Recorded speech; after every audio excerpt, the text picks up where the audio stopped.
જુઓ good morning Gujarat સોમવારથી શુક્રવાર સવારે 7 કલાકે માત્ર ડીડી ગિરનાર અને DD news Gujarati YouTube channel પર. આરોગ્યની સંભાળ, કારકિર્દીનો વિચાર,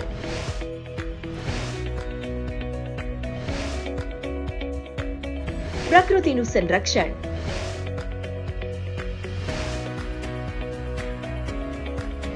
સ્વાસ્થ્યનું રક્ષણ, કૃષિથી જીવન,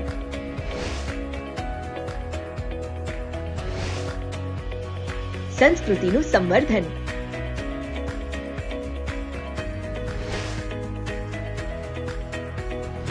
તમારા જીવનને સ્પર્શે તેવા વિષય પર ચર્ચા.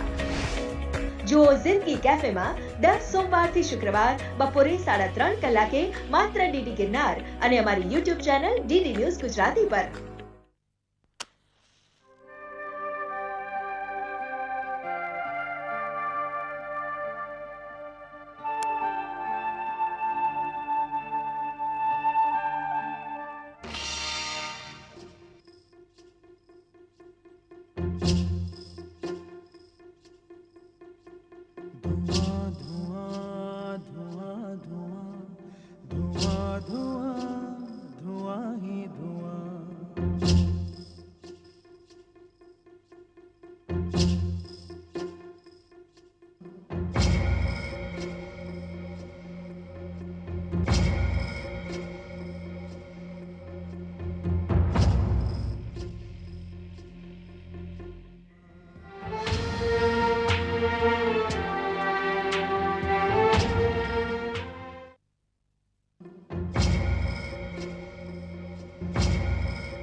નમસ્કાર, ઇવનિંગ ન્યૂઝમાં હું શ્વેતા ગુપ્તા આપનું સ્વાગત કરું છું.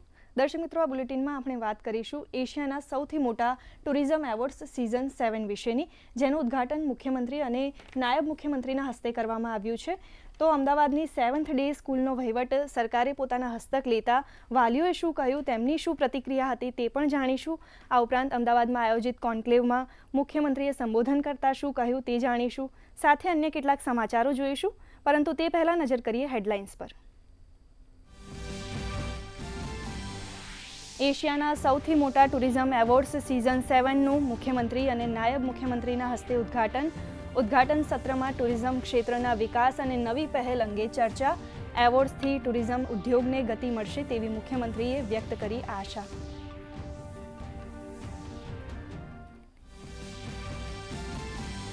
ધોરણ 10 અને 12ના ફોર્મ ભરવાની તારીખ લંબાવાઈ. ધોરણ 10 અને 12ના વિવિધ પ્રવાહ પરીક્ષા માટેના ફોર્મની મુદતમાં 2 દિવસનો કરાયો વધારો. તો ધોરણ 12 વિજ્ઞાન પ્રવાહ માટે કોઈ ફેરફાર કરાયો નથી.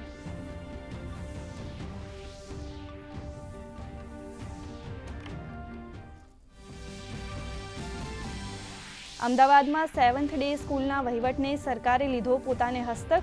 ડીઈઓએ વહીવટદાર તરીકે સંભાળ્યો ચાર્જ.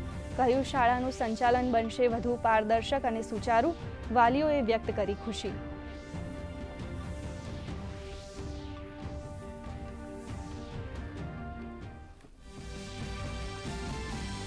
પાકિસ્તાની ગેંગસ્ટરના ફેક આઈડી બનાવનાર ભુજના આફતાબ ખાટકીને ઝડપી પાડતી એસઓજી.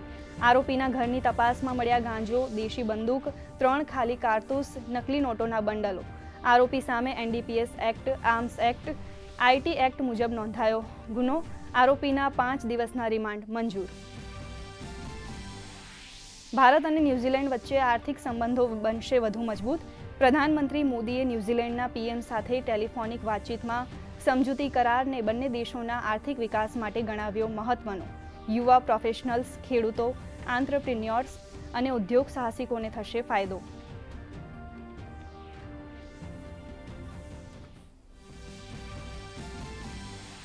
વિકસિત ભારત 2047ના વિઝન સાથે સંકળાયેલું છે જી રામજી બિલ.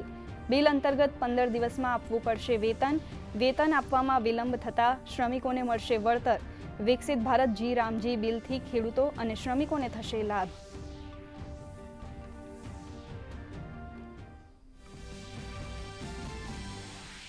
અરવલ્લી પર્વતમાળા પર વિવિધ દાવાઓનું કેન્દ્ર સરકારે કર્યું ખંડન. વન અને પર્યાવરણ મંત્રીએ કહ્યું, અરવલ્લી પર્વતમાળા મુદ્દે ફેલાવાઈ રહ્યો છે ભ્રમ. 90% વિસ્તાર સંરક્ષિત. અરવલ્લી પર્વતમાળા રાષ્ટ્ર માટે પ્રાકૃતિક વારસા અને કવચરૂપ.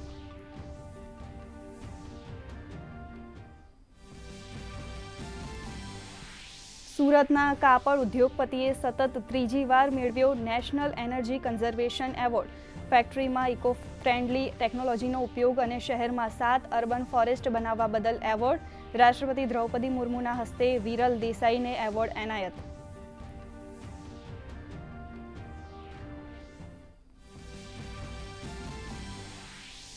રાજ્યમાં ઠંડીનું પ્રમાણ વધવાની આગાહી કરતું હવામાન વિભાગ. 24 કલાક બાદ લઘુત્તમ તાપમાનમાં 2 થી 3 ડિગ્રી વધારો થવાની સંભાવના. તો આગામી 7 દિવસ વાતાવરણ સૂકું રહેવાની આગાહી.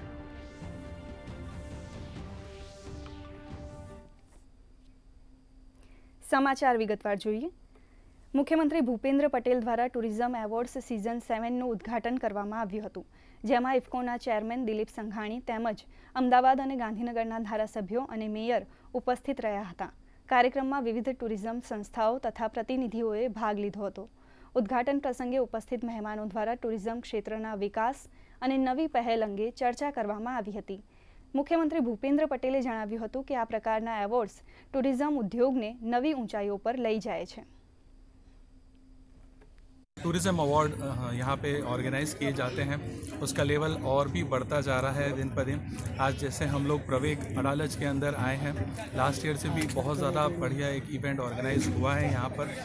जैसे जैसे नॉमिनेशन के दिन नज़दीक आ रहे थे, वैसे ही हम लोगों ने प्रिपरेशन शुरू किया था.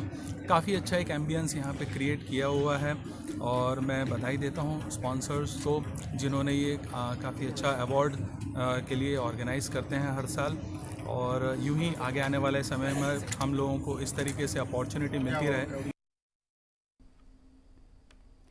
અમદાવાદ ખાતે આયોજિત ગૌરવશાળી ગુજરાત કોન્ક્લેવમાં સંબોધન કરતા મુખ્યમંત્રી ભૂપેન્દ્ર પટેલે જણાવ્યું હતું કે ગુજરાત અને વિકાસ આજે એકબીજાના પર્યાય બન્યા છે, જેના પાયામાં પ્રધાનમંત્રી નરેન્દ્ર મોદીની વિકાસની રાજનીતિ છે, જેણે એક નવો ઇતિહાસ રચ્યો છે.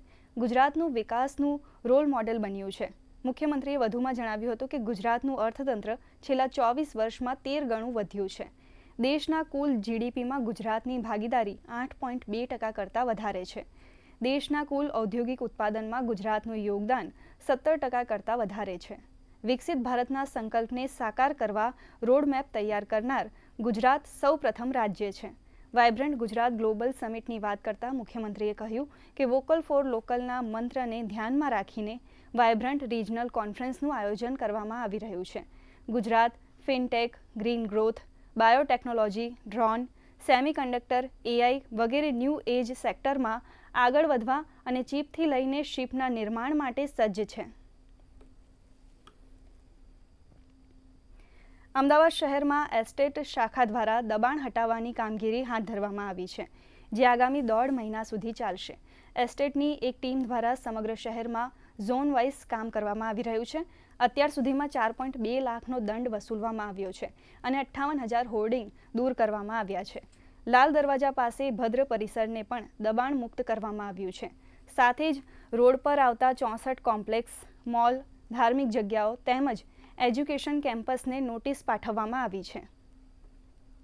AMC, traffic police, national highway authority, AUDA અને આરએનબી આ બધાની સંયુક્ત ટીમ જે જગ્યાએ ટ્રાફિકની સમસ્યાઓ છે એ દરેક જગ્યાએ મુલાકાત લઈ રહી છે અને આ મુલાકાતને અંતે એ લોકો એવું સજેશન આપશે કે આ ટ્રાફિકની સમસ્યા માટેના શોર્ટ ટર્મ ઉપાય કયા હોઈ શકે અને લોંગ ટર્મ ઉપાય કયા હોઈ શકે. શોર્ટ ટર્મ ઉપાય જે છે એનું તાત્કાલિક અમલીકરણ થશે અને લોંગ ટર્મ ના જે ઉપાયો છે એનું over A period of time એનું અમલીકરણ થશે. તો સૌથી પહેલું અમારું ટાર્ગેટ એવું છે કે કોઈ પણ સંસ્થા હોય, શોપિંગ મોલ, મેં જે આપને કીધું એ પ્રમાણે, કે જેની પોતાની પ્રીમાઇસીસમાં પાર્કિંગની જગ્યા ઉપલબ્ધ છે.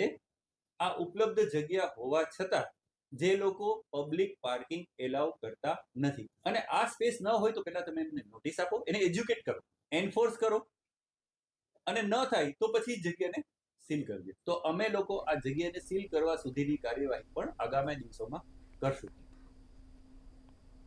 પાકિસ્તાની ગેંગસ્ટરની બોગસ ઇન્સ્ટાગ્રામ આઈડી બનાવી શંકાસ્પદ વિડીયો વાયરલ કરનારા ભુજના યુવાનની એસઓજીએ ધરપકડ કરી છે.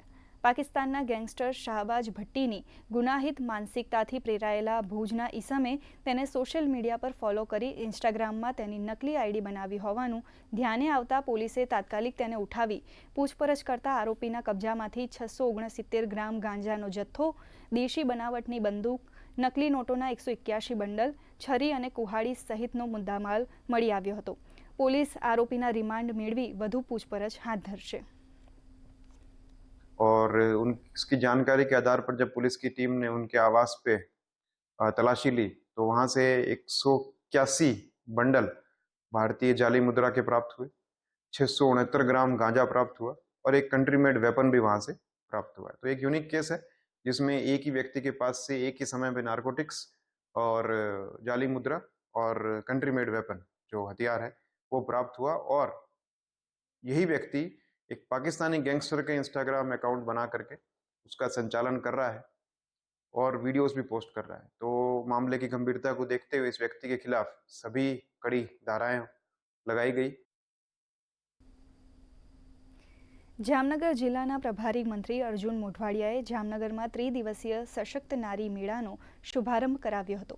આયોજિત મેળામાં વિવિધ 100 જેટલા સ્ટોલ રાખવામાં આવ્યા છે, જેમાં હસ્તકલા ઉત્પાદનો, ગૃહ ઉદ્યોગના વિવિધ પદાર્થો, ખાદ્ય ઉત્પાદનો, પરંપરાગત કળાઓ સહિતના સ્ટોલ રાખવામાં આવ્યા છે. મંત્રી સહિતના ઉપસ્થિત મહાનુભાવોએ સ્ટોલની મુલાકાત લીધી હતી.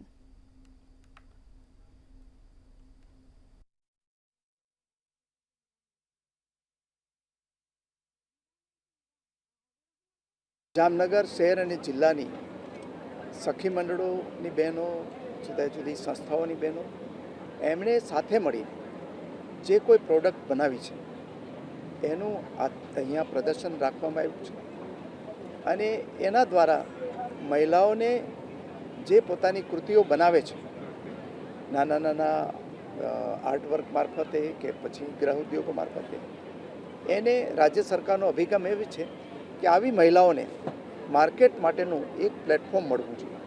એ આ મેળા દ્વારા એને પ્લેટફોર્મ મળે છે, અને લોકોને પણ જે મોટે ભાગે સ્થાનિક ખરીદી કરવાની હોય છે સ્થાનિક પ્રોડક્ટની, એના માટેની પણ અહીંયા એને તક મળે છે.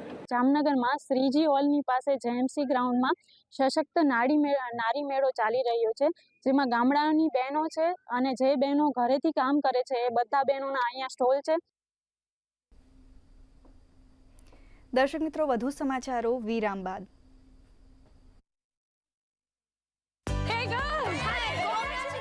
આજે તો પાર્ટી જોઈએ. પેલા ચેમ્પિયન સાથે એક સેલ્ફી થઈ જાય. આઈડિયા, અહીં જ પાર્ટી કરીએ. Pizza party. યે. ચાલ તારું કાર્ડ અને પિન આપ. મારા કાર્ડની ડિટેલ્સ હું જ જાતે નાખીશ. આરબીઆઈ કહે છે કે આપનો પિન, ઓટીપી, સીવીવી અથવા ઇન્ટરનેટ બેન્કિંગ પાસવર્ડ કોઈની પણ સાથે શેર ના કરો, અને ઓનલાઈન બેન્કિંગ ફક્ત પોતાના કમ્પ્યુટર, મોબાઈલ અથવા સુરક્ષિત નેટવર્કથી જ કરો. Bye girls. ક્યાં જાય છે? સાંભળ્યું નહીં? નો શેરિંગ. આરબીઆઈ કહે છે જાણકાર બનો, સતર્ક રહો. जन जन का रखे ध्यान, टीबी मुक्त भारत अभियान.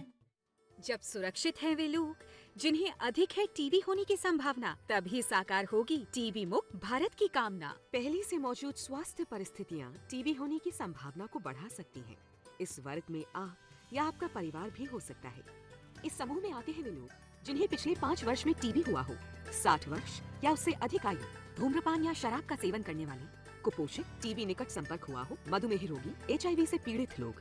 तो टीबी के लक्षण होने पर तुरंत अपनी जांच कराएं.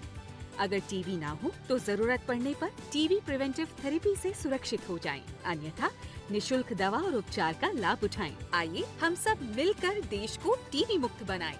Treat every TB patient best at the very first opportunity. स्वास्थ्य एवं परिवार कल्याण मंत्रालय द्वारा जनहित में जारी.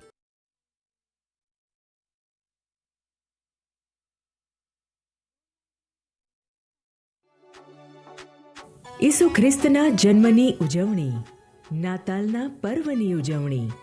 માણો નાતાલનો સંગીતમય કાર્યક્રમ આનંદી નાતાલ.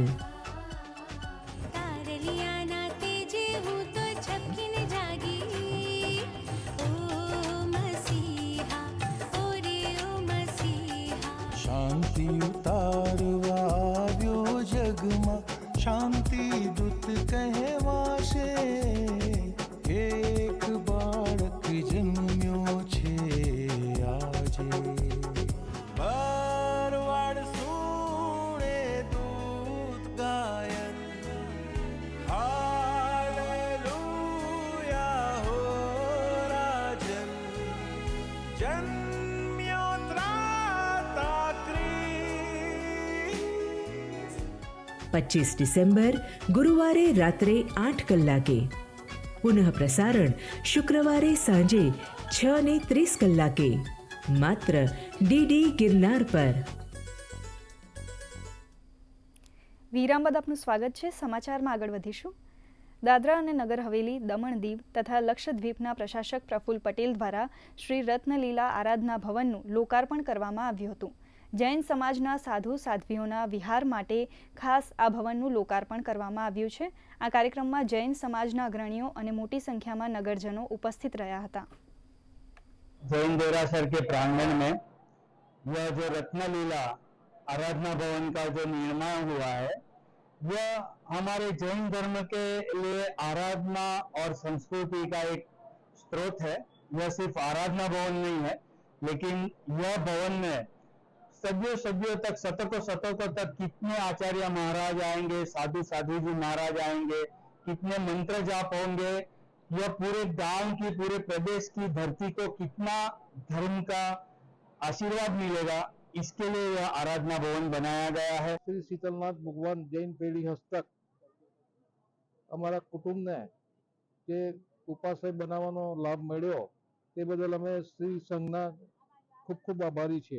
ये जो भवन है वो संत रुकने के लिए तो है ही, लेकिन आज के जो युवा है वो युवा को जैनिज्म जो बताता है, जैनिज्म के जो राह बताता है, जो गुरुजी बता के जाते हैं, तो युवा भी रोज आके यहाँ पे पाठशाला पढ़ सकते हैं और इसमें आराम से 25 से 30 महाराज स्वामी रुक सकते हैं.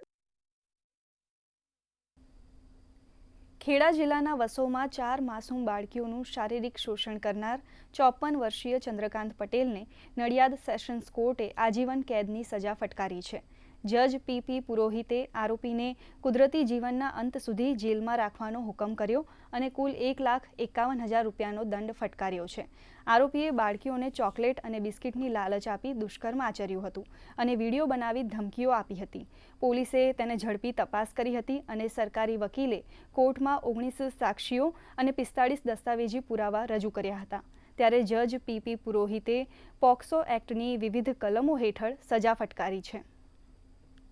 તે હેતુથી નામદાર કોર્ટે પણ ત્વરિતતા કરીને અને સદરુ કેસ 2024ના વર્ષમાં એનો ચાર્જ ફ્રેમ થયેલ અને ત્યારબાદ ત્વરિત રીતે આ કેસમાં જજ નામદાર કોર્ટે આરોપીને જીવે ત્યાં સુધી છેલ્લા શ્વાસ સુધીની સજા ફટકારી છે. એટલે આ તબક્કે મારી ભોગ બનનારના પરિવાર સાથે પણ લાગણી છે.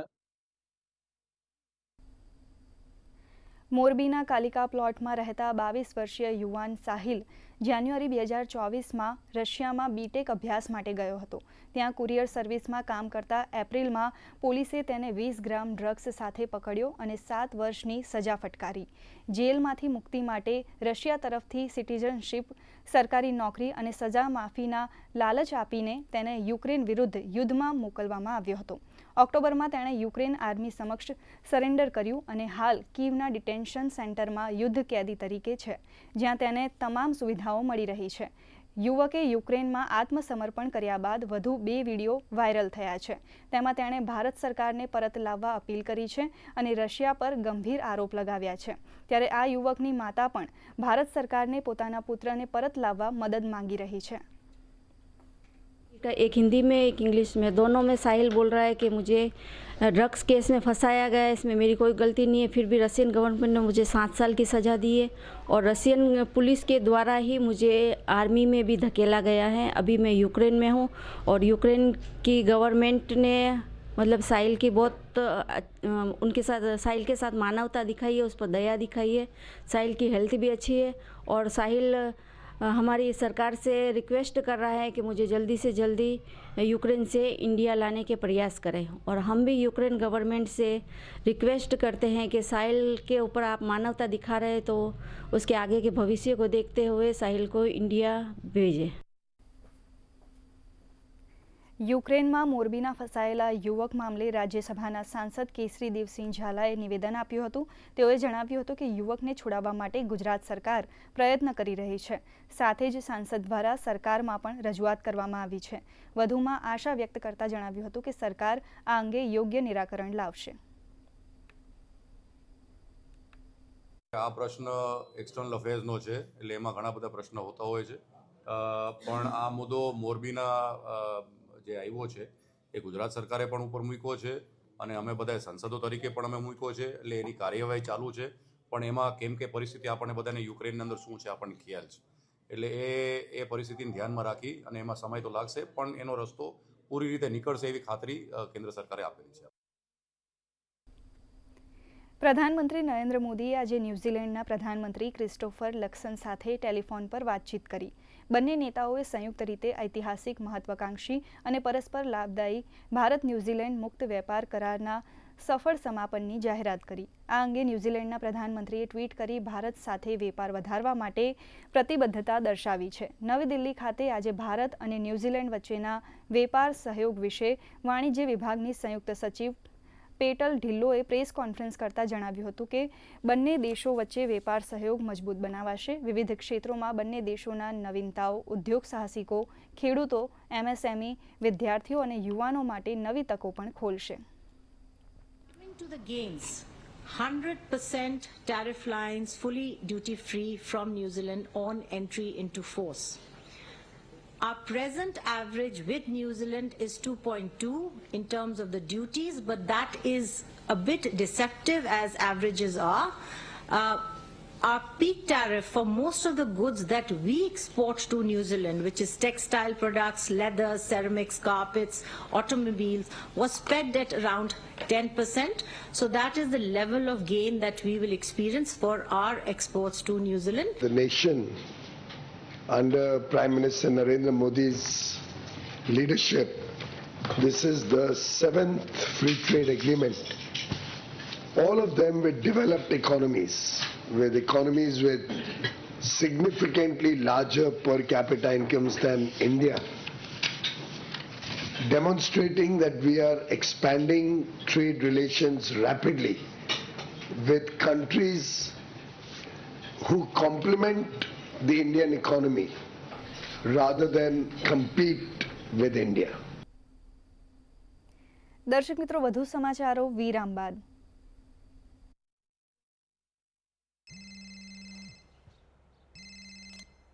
હેલો રાજેશજી, હું પોલીસ સ્ટેશનેથી બોલું છું। ફરીથી? તમે ડિજિટલ અરેસ્ટમાં છો। બીજા રૂમમાં જાઓ, એકલા। તમારા પાર્સલમાંથી ડ્રગ્સ મળ્યા છે, લાંબા જશો। 10 લાખ આપી દો, બચી જશો। સર આટલા ક્યાંથી? એક લિંક મોકલી છે, હમણાં પ્રોસેસિંગ માટે 2 લાખ મોકલો, બાકીના પછી। સર 2 લાખ? શું થયું પપ્પા? બેટા કહી રહ્યા છે કે મારા પાર્સલમાં ડ્રગ્સ મળ્યા છે। અરે કાપી નાખ્યો। પેનિક નહીં કરો પપ્પા, ડિજિટલ અરેસ્ટ જેવું કાંઈ જ નથી હોતું। આ બધા ફ્રોડ છે। ફ્રોડ? પોલીસ, બેંક, RBI વગેરેના નામથી આવનારા સાયબર અપરાધીઓના ફોન કે વિડિયો કોલથી સાવધાન રહો। તેમને કોઈ પૈસા ના મોકલો અને તરત પોલીસમાં રિપોર્ટ કરો। જો તમે સમજદારી નહીં બતાવો તો પૈસા ગુમાવશો। RBI કહે છે, જાણકાર બનો, સતર્ક રહો। કોઈ પણ મહાન પરિવર્તનનો પ્રારંભ એક નાનકડા વિચારથી થાય છે, પણ જ્યારે આ વિચારને મક્કમ નીતિનું પીઠબળ અને સશક્ત નેતૃત્વ મળે ત્યારે કેવળ સ્વપ્ન નથી રહેતો, પરંતુ હજારો રોજગારીનું સર્જન કરતી એક વૈચારિક ક્રાંતિ બને છે। માનનીય વડાપ્રધાન શ્રી નરેન્દ્રભાઈ મોદીના માર્ગદર્શન હેઠળ અને માનનીય મુખ્યમંત્રી શ્રી ભૂપેન્દ્રભાઈ પટેલના નેતૃત્વમાં સ્ટાર્ટઅપ ક્ષેત્રમાં ગુજરાત દેશભરમાં સતત અગ્રેસર રહ્યું છે. Student startup and innovation policy SSIP 2.0 દ્વારા 50 લાખ વિદ્યાર્થીઓ સુધી પહોંચવાનો છે સંકલ્પ. 10,000 પ્રૂફ ઓફ કોન્સેપ્ટને સહાય અને 500 કરોડ રૂપિયાનું ભંડોળ આવા નવા વિચારોને ઉદ્યોગમાં ફેરવી રહ્યું છે. વિચારને પ્રોટોટાઇપ સુધી, પ્રોટોટાઇપને માર્કેટ સુધી અને સપનાને સ્ટાર્ટઅપ સુધી પહોંચાડે છે આઈ હબ ગુજરાત. સીડ ફંડિંગથી લઈને IP સહાય સુધીની સિંગલ વિન્ડો વ્યવસ્થા અને માઇન્ડ ટુ માર્કેટના અભિગમ સાથે આઈ હબે 620 થી વધુ સ્ટાર્ટઅપ્સને ગતિ આપી છે અને ગુજરાતને ઇનોવેશન ડ્રિવન રાજ્ય બનાવ્યું છે. આવો આ વિચારને વિકાસમાં પરિવર્તિત કરતા પ્રયાસોને બિરદાવીએ. અટલ નેતૃત્વ, અવિરત વિકાસ.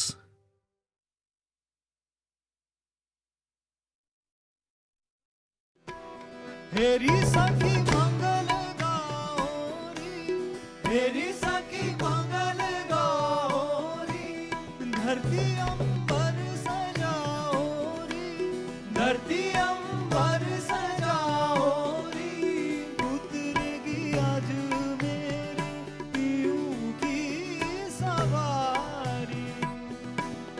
पंचवा में बारण आयो बला झूले लालड़, सिंधड़ी दा सेवन दा, सिंधड़ी दा सेवन दा. श्री शाबाश कलंदर, दमादम मस्त कलंदर, बलीदा पहला नंबर हो, दमादम मस्त कलंदर. तेरे नाम से जी लूं, तेरे नाम से मर जाऊं, तेरी जान के सदके में कुछ ऐसा कर जाऊं. तूने क्या कर डाला, मर गई मैं, मिट गई मैं, ओ जी हाँ जी हो गई मैं.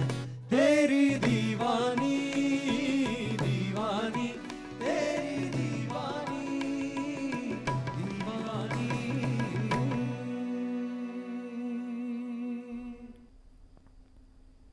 વિરામ બાદ આપનું સ્વાગત છે. સમાચારમાં આગળ વધીશું.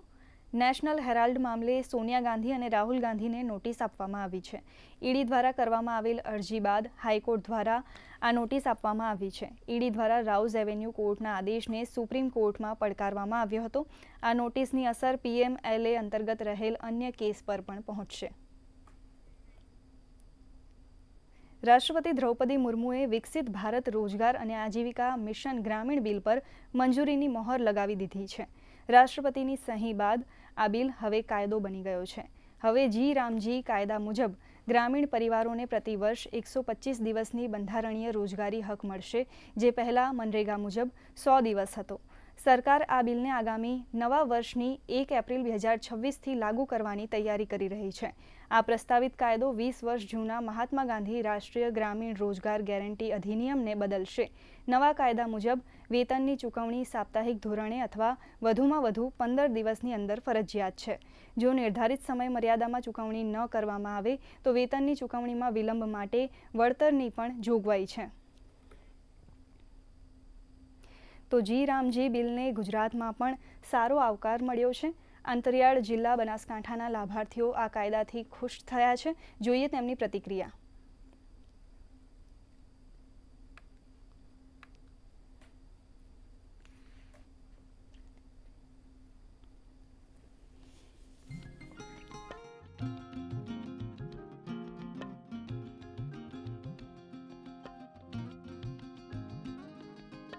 जो पहले 1 महीने का काम था उसकी जगह 1.25 महीना हुआ है, तो इससे अच्छा है, सबको रोजगारी ज़्यादा मिलेगी और सबके बच्चे को बढ़ाई करने की अच्छा रहेगा.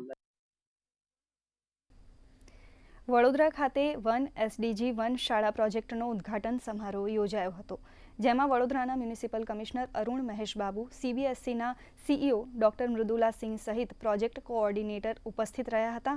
આ કાર્યક્રમનો મુખ્ય ઉદ્દેશ વડોદરા શહેરને સર્વાંગી રીતે ઉન્નત અને સશક્ત બનાવવાનો છે. આ કાર્યક્રમમાં મ્યુનિસિપલ કમિશનરે શાળાઓની ભૂમિકા અને વિદ્યાર્થીઓની સક્રિય ભાગીદારી શહેરના ભવિષ્ય ઘડવામાં કેટલી મહત્વની છે તે અંગે વિસ્તૃત માર્ગદર્શન આપ્યું હતું. આ પહેલના અપેક્ષિત પરિણામો તરીકે SDG અંગે જાગૃત વિદ્યાર્થીઓ, શાળા પ્રોજેક્ટ્સમાં સમુદાયની સક્રિય ભાગીદારી તથા મજબૂત નાગરિક શૈક્ષણિક ભાગીદારી પણ ડેવલપ થશે. આ પ્રયાસ વડોદરાને વિકસિત ભારતના ઘડતર હેઠળ એક રોલ મોડલ સિટી તરીકે સ્થાપિત કરવામાં મહત્વપૂર્ણ ભૂમિકા ભજવવાનું છે. વિદ્યાર્થીઓને સતત ભવિષ્ય માટે કાર્ય કરવા સશક્ત બનાવી 1 SDG 1 સ્કૂલ શહેરવ્યાપી ટકાઉપણાની સંસ્કૃતિ પણ ડેવલપ કરશે અને સાથે સાથે શાળાઓને પરિવર્તનના સ્થાનિક કેન્દ્રો તરીકે પણ વિકસાવશે. આ પ્રશંસનીય પહેલ બદલ હું વડોદરા SDG ફોરમ અને સમગ્ર શિક્ષણ જગતને ખૂબ હૃદયપૂર્વકના અભિનંદન પાઠવું છું. ખાનગી શાળાઓ અને સરકારી શાળાઓની પ્રિન્સિપલ્સ સાથે મળીને કાર્યક્રમ આગળ લઈ જવા માંગી રહ્યા છે. એટલે પ્રિન્સિપલ્સ દ્વારા બાળકોને આ વેલ્યુઝ સ્કૂલ્સમાં લાવે તો જ આ આપણે વિકસિત ભારત વિકસિત ગુજરાતની જે વાત ચાલી રહી છે એ બાબતનું વેલ્યુ બેઝડ એજ્યુકેશન અને સિવિક ડિસિપ્લિન આવે. આજ ફોરમ મારફતે હું એમને પણ રિક્વેસ્ટ કર્યું કે અમે બાળકોને પણ જોડીએ આપણા ક્લીનનેસ કેમ્પેન્સમાં, એમને એમ્બેસેડર્સ બનાવીને લોકોમાં સિવિક ડિસિપ્લિન લાવવા માટે જોડીએ, એક ટ્રાફિક ડિસિપ્લિન અને સેન્સ લાવવામાં જોડીએ અને રિવર કન્ઝર્વેશન, વોટર બોડી કન્ઝર્વેશનમાં પણ વડોદરામાં. સાબરકાંઠા જિલ્લાના વડાલીના ભજપુરા ગામના ખેડૂત સરકાર તરફથી સહાય મળતા પ્રાકૃતિક ખેતી તરફ વળ્યા છે. પ્રાકૃતિક રીતે ખેડૂતો શાકભાજી સહિત જામફળ અને સીતાફળનું વાવેતર શરૂ કરીને સારી આવક મેળવી રહ્યા છે. ખેડૂતે પહેલાં તો પરિવાર માટે અને ત્યારબાદ ગ્રાહકો માટે પણ ગાય આધારિત એટલે કે પ્રાકૃતિક ખેતી કરીને લોકોને શુદ્ધ ફળ આપવાનું કાર્ય શરૂ કર્યું છે. ગ્રાહકો પણ આ પ્રાકૃતિક ખેતીમાં ઉત્પાદિત થયેલ ફળની ખરીદી કરી રહ્યા છે.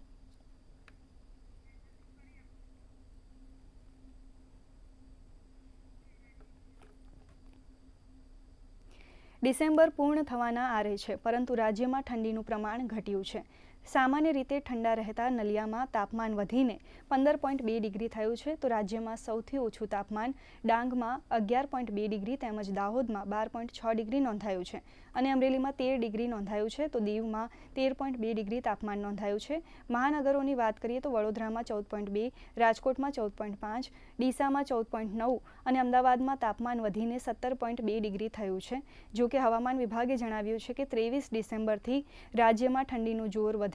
વેસ્ટર્ન ડિસ્ટર્બન્સના કારણે રાજ્યમાં ઠંડીના પ્રમાણમાં આંશિક ઘટાડો નોંધાયો હતો, પરંતુ હવે ઉત્તર પૂર્વીય પવનો ફૂંકાતા ઠંડીના પ્રમાણમાં વધારો થાય તેવી શક્યતા છે. તો આ સાથે ઇવનિંગ ન્યૂઝ અહીં સમાપ્ત થાય છે. નમસ્કાર.